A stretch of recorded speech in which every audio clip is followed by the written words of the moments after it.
What is a microaggression? So according to Nadal and his team of researchers, they created this definition of what microaggressions are, particularly based in healthcare. And what they said microaggressions are is terminology that discriminates against an LGBTQ plus person, the enforcement of heterosexual norms, disregarding LGBTQ people's individual experiences, and then not accepting that an LGBTQ plus person has specific needs. So they are the four things, and what we're going to do is we're going to go through these four things and start to give some examples and really, so we do understand what they are.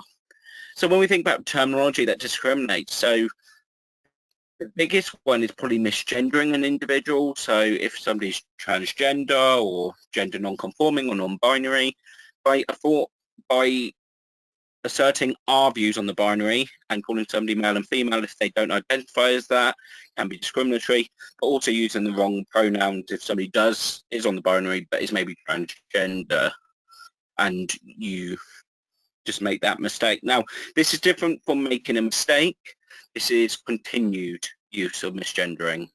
So if you make a mistake, as will come on later, you just need to apologise and move on. But if you're continuing to do that, you are committing, if anything, that's probably moving even further from microaggressions actually into more blatant discriminatory behaviour.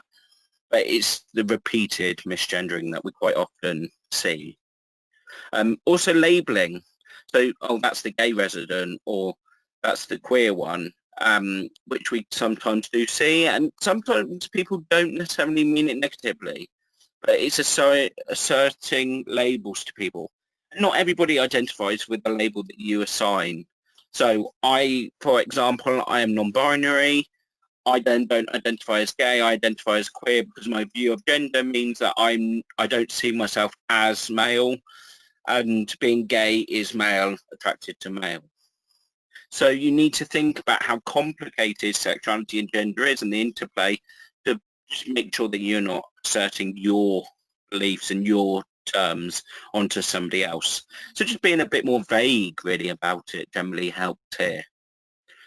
We've got the enforcement of heterosexual norms. So it's something called heteronormativity, which is where society champions heterosexuality to be really the only option. We see this quite often on TV adverts where it's only heterosexual couples, and then that kind of shows us the fact that maybe us queer folk don't exist because we're not being represented. Right. And we don't always fit into what something's being sold as. In a care environment, a really good example is that the fact that if somebody's admitted, let's say a male is admitted, and you ask, oh, have you got a wife straight away, automatically? And I've fallen into that trap of doing it. But that is a microaggression and it's heteronormativity because you are assuming that that person is heterosexual. Now, if somebody's a bit more vulnerable, it's quite hard to actually break that and actually challenge it with somebody who's got some power over you, like a caregiver. That sometimes causes people to go back into the closet. Right. Things like imagery. So if you've got an activity professional, you've put together a poster for Valentine's Day, for example, you might have a heterosexual couple on it.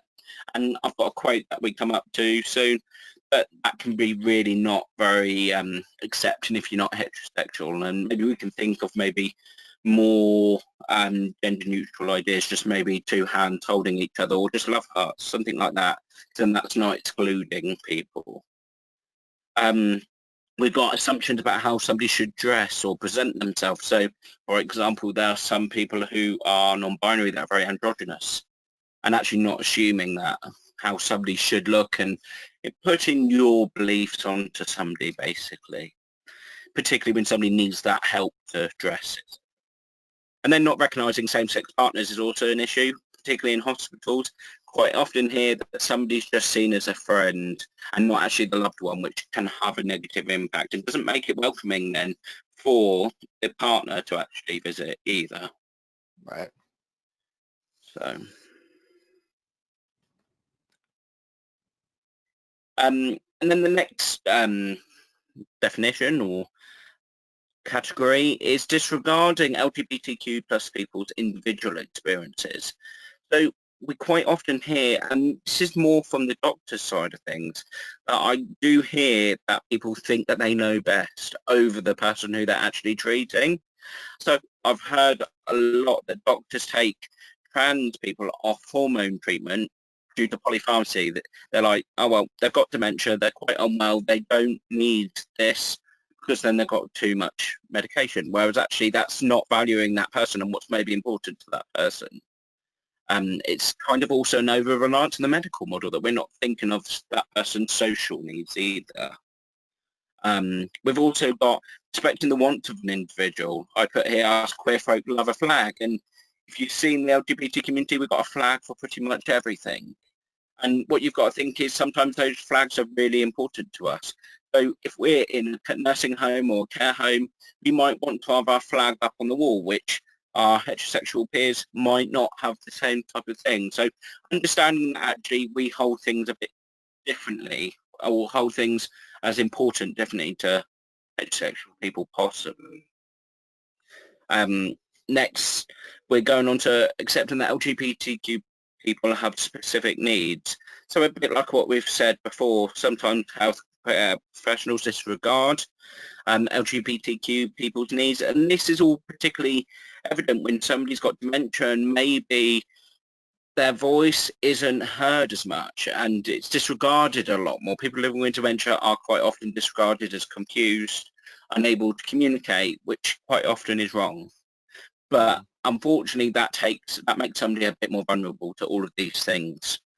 We've got also appreciating that an LGBTQ plus person quite often has more difficulties. So in the UK, it was in 1967 that homosexuality was decriminalised, but it wasn't probably till about the 90s or 2000s that it is really starting to be accepted as being okay. So what we've got to think about is older people might, particularly with dementia, might drop back to a previous time where being their authentic self said maybe get a beating, they would maybe go into prison, have really negative societal beliefs.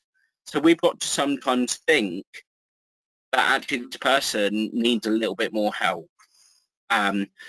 Also, when we think about memory lanes, I see a lot of care homes, nursing homes, particularly dementia specialist ones that have a memory lane, a reminiscence corridor that has all previous memories and brings back memories as you walk down it.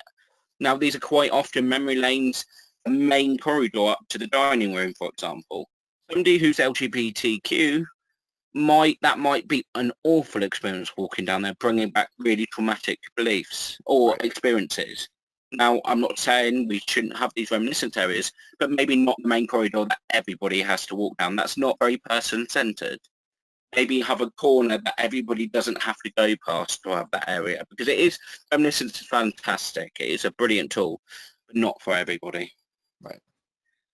Accepting that people might have a family of choice and their biological family might not be a preferred next of kin, because sometimes people are estranged from family, particularly if they're LGBTQ+. Right. When we think about capacity fluctuating, we need to make sure that the people who are really important to somebody are making the decisions, because I've heard, again, with the doctors about taking people off hormone treatment, an next of kin who may be a daughter who's become estranged will say, yes, please take her off. And actually that's not taking that person's best interest. So we need to start thinking about care plans, what we have over a lasting power of attorney, things like that, where we can assign that people look after us when we need it. And it might not be biological family.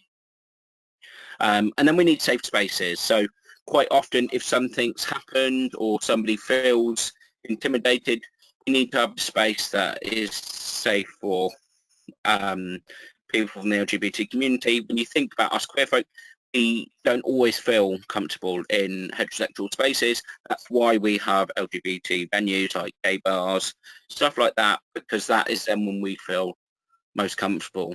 And that's why we generally have prize, because we need it to feel safe, be authentic self quite often. And that doesn't change when you're older and in a care facility.